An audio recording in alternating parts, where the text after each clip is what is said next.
right, so we have further stated that this slope is the value of the derivative at a given point. It is a short step now to define the derivative as a function in x called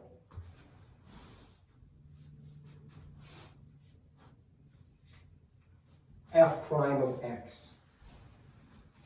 It is not going to give us the value of the derivative at a particular x. We're going to look at the derivative as a function itself. And when I said it was a short step, you can see that that was literally true. Okay? This is what we call, well, it's called various names. Some books will call it the limit definition of the derivative. Some will simply call it the definition of the derivative. And you'll see problems that will say, find the derivative by the definition. Okay?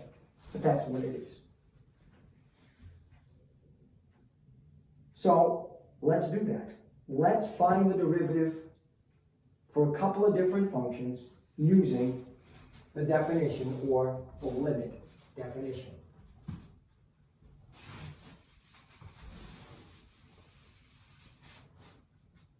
Let's say that f of x is the square root of x. Now remember, we're using the limit. Now let me write it as f prime of x equals the limit as h approaches 0 of f of x plus h minus f of x divided by h, definition of the derivative. F of x equals the square root of x. So f prime of x equals the limit. Don't forget that notation. You leave that out, you're not finding the derivative. F of x plus h is the square root of x plus h minus f of x over h. We have evaluated limits that look like that. And we're going to do exactly now what we did then. We're going to multiply numerator and denominator by the conjugate of this numerator. And we have the square root of x plus h plus the square root of x.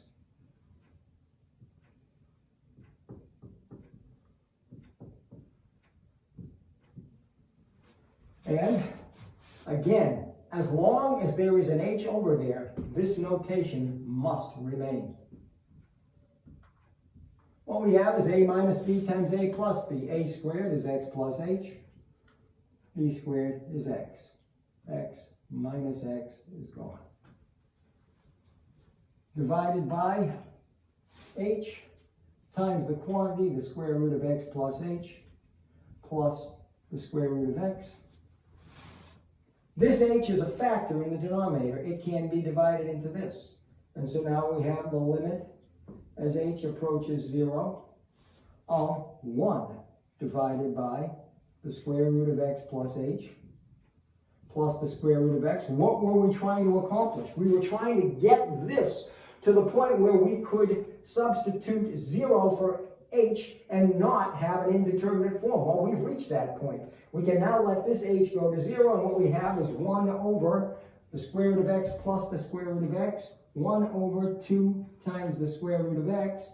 That is the derivative of the square root of x. If f of x is the square root of x, f prime of x, the derivative is 1 over 2 times the square root of x. And don't lose sight of the fact what that tells you.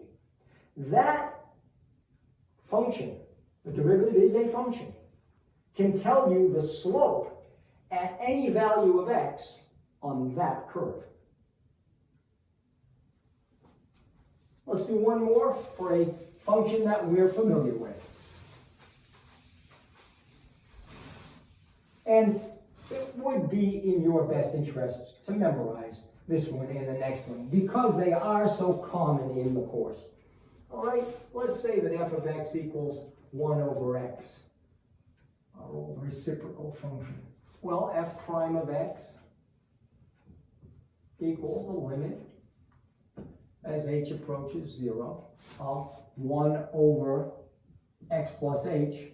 Now there's a danger here. Many students will not write f of x plus h. They will instead write f of x plus h. In other words, 1 over x plus h. Very different.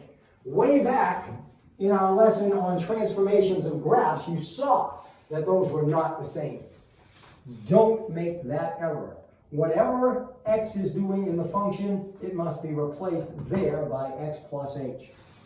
Minus 1 over x, all over h. Again, we handled limits like this previously by multiplying numerator and denominator by the common denominator of those two fractions. And that common denominator here is x times x plus h. And when we multiply, we will clear the fractions, and we have the limit as h approaches 0 of x times x plus h has 1 over x plus h. This cancels, leaving us with x. Be careful here. The x cancels, leaving us subtracting x plus h. Subtracting the quantity x plus h, so minus x minus h over hx times x plus h, x minus x. And you'll find this every time you do the limit definition. Any term in the numerator that does not have an h in it will disappear. If it doesn't, you've made an error. Go back and find your error. They must disappear so that the h as a factor in the denominator can divide in here. All right, so what do we have? We have the limit as h approaches 0. Negative h divided by h is negative 1 over x times x plus h. We have now reached that wonderful point where we can substitute 0 in for h, and we have negative 1 over x squared. Negative 1 over x squared. The derivative of 1 over x. So again, at any point on that graph, the slope can be found by putting the x coordinate in there. And you'll note on this function graph, the slope is always negative. Remember what the graph looks like. Here, slope is negative. Here, slope is negative. So it makes sense. There are other notations besides f prime of x for the derivative. Just as there's another notation for f of x. Why? Y equals f of x. Well, the other common notation we have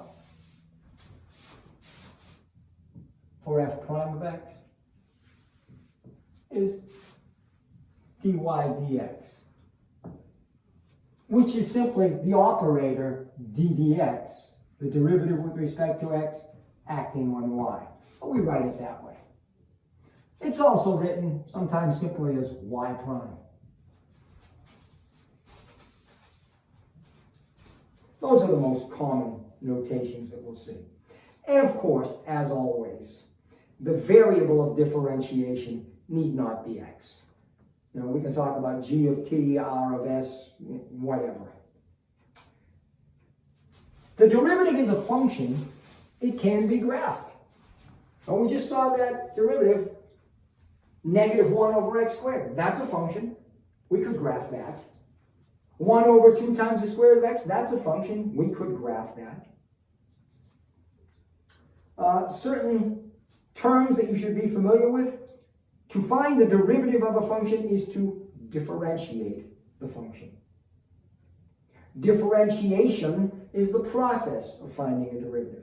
A function is differentiable where it can be differentiated, where there is a derivative. Now, that leads us to ask, when is a function not differentiable? Or Where is a function not differentiable? A function is not differentiable at a sharp corner. There has to be a gradual, as we saw before, the slope approaching some limiting value. A function certainly is not differentiable at a discontinuity. And since the derivative gives us the slope of a tangent line, if the tangent line is vertical, we know that a vertical line has no slope. Therefore, the derivative is not defined there. And that's it.